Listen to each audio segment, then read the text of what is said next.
We need Greenland for national security. We have to be there. If we're not there, we can't have national or international security. Right now, Greenland is covered with Russian and Chinese ships all over the place. We need Greenland. Might talk about that, but right now we are going to do something on Greenland, whether they like it or not, because if we don't do it, Russia or China will take over Greenland, and we're not going to have Russia or China as a neighbor. Okay? Why would one of the richest, most powerful countries on Earth eye the world's largest island? Today, we're diving into the real reasons the United States is so fixated on Greenland, and why this matters for global politics, security, and resources. I think there is more than one interest into Greenland from the US side. Of course, there is a matter of national security that we are perfectly willing to discuss. There's also the matter of access to minerals, which we are perfectly willing to discuss. And there is possibly concerns about maybe the different routes and interests from other countries that we also are interested in discussing. So I think there are nothing that shouldn't be on the table tomorrow for discussion, and I expect that that will take place as well.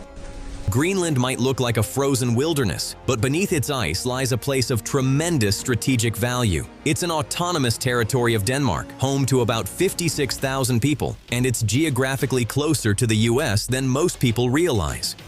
In recent years, and especially in the last few months, Greenland has become a geopolitical flashpoint.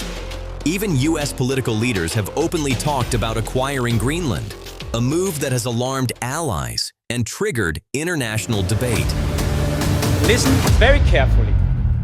Greenland has been part of the Danish kingdom for 800 years. It's an integrated part of our country.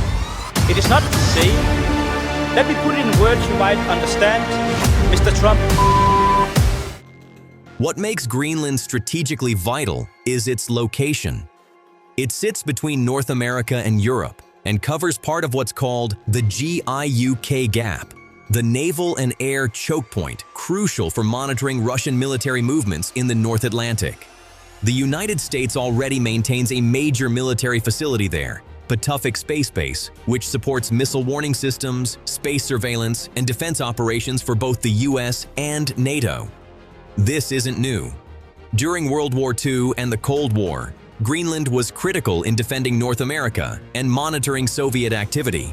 Today, with rising tensions involving Russia and China, that strategic value is arguably even higher. Thanks to climate change, Arctic ice is melting faster than ever, opening new shipping routes that could one day connect Asia, Europe, and North America. These routes would shave weeks off global shipping times, and whoever controls access can influence global trade. Greenland isn't right on the central Arctic routes yet, but it's extremely close, and its ports could serve as major hubs or support bases. That's one reason major powers, not just the US, but also Russia and China, are watching the island closely. And we'll have to defend Greenland. If we don't do it, China or Russia will. Not going to happen. Beneath Greenland's ice are critical mineral deposits, including rare earth elements that the world desperately needs for advanced technology, electric vehicles, wind turbines, military equipment, and more. These minerals are essential for high-tech economies, and the US currently relies heavily on supplies from countries like China. Greenland offers a chance, if developed responsibly, to diversify supply chains and reduce that dependence. However, extracting these resources is challenging due to the harsh environment and local environmental protections, so this is still more potential than reality, but still a big factor. Beyond geography and minerals, there's a political competition behind the scenes. Russia has militarized parts of the Arctic, and China has declared itself a near-Arctic state seeking influence. Greenland sits right in the middle of this emerging rivalry. Recent statements from US leadership emphasize that without American control, rivals could gain a foothold near North America, a scenario seen as unacceptable by many strategists. This isn't just about Greenland. It's about global power dynamics in a new era where the Arctic is becoming a central stage for geopolitical competition.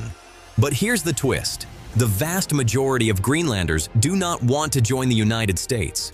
Recent surveys show overwhelming resistance to any annexation or loss of self-determination, and regional leaders have loudly rejected foreign control. Denmark, Greenland's sovereign nation, also repeatedly affirms its authority over the island and rejects U.S. claims of ownership. So while the rhetoric can be dramatic, real geopolitical change would require diplomacy, negotiation, and consent, not just strategy. That's why this issue is as much political as it is strategic. Greenland may look like a frozen backwater, but in the 21st century, it's at the heart of global strategy, climate change, and resource competition. Whether the US will ever gain control, willingly or otherwise, remains uncertain, but the reasons behind the interest are real and far-reaching. If you want deeper analysis on Arctic geopolitics or the future of global power, hit like, subscribe, and let me know in the comments what you want explained next.